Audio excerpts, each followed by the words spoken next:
Donald Trump আমেরিকানদের জিতিয়ে দেওয়ার জন্য আমেরিকানদের অবৈধ স্বার্থ রক্ষার জন্য ভেনেজুয়েলার প্রেসিডেন্ট নিকোলাস মাদুরো এবং তার স্ত্রীকে বন্দি করে আমেরিকায় নিয়ে এসেছে।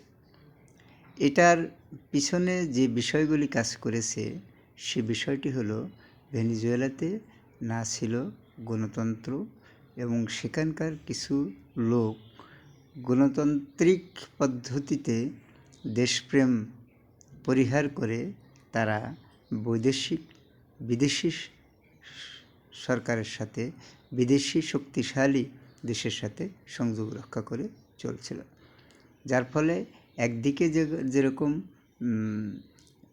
নিকোলাস মাদুরো সরকারের গণতন্ত্র অভাব ছিল, অন্যদিকে কিছু দেশপ্রেমহীন লোক বিদেশিদের সাথে সংযোগ রক্ষা করে চলেছিল। এছাড়া তো ডোনাল্ড ট্রাম্পের মতে মাদক ব্যবসায় ভেনেজুয়েলাকে দোষী সাব্যস্ত করা হয়েছে। এই বিষয়গুলো নিয়েই আজকে ভেনেজুয়েলার এই পরিণতি।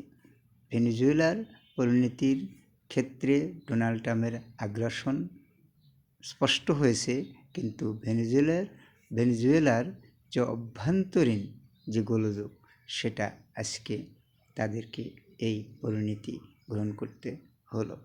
আমরা যারা বাংলাদেশি তারা ডোনাল্ড ট্রাম্পের সে আগ্রাসনমূলক হুঙ্কার শুনে শঙ্কিত হচ্ছি।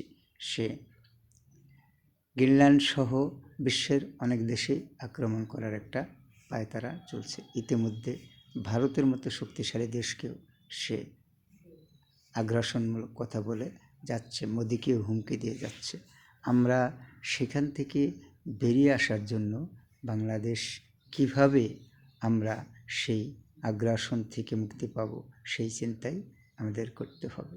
আমরা ব্রিটিশদের কাছ থেকে স্বাধীনতা নিয়েছিলাম ভারতবর্ষ, পাকিস্তানের সাথে আমরা বাংলাদেশ স্বাধীন করেছি 1971 সালে।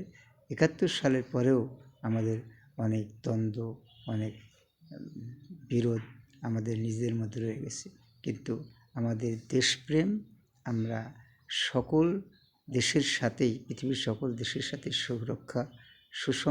সুরক্ষা করে যাব। কিন্তু আমাদের দেশপ্রেম, আমাদের দেশের মানুষ, আমরা নিজেরা সবসময় আমার দেশের প্রতি সজাগ থাকব, দেশের প্রতি সহানুভূতিশীল থাকব, দেশের জন্য আমরা সবাই কাজ করে যাব।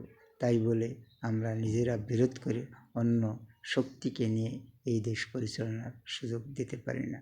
আমরা সেই কামনা আমাদের প্রত্যেকটা দেশবাসীর কাছে করছি। ধন্যবাদ সবাইকে।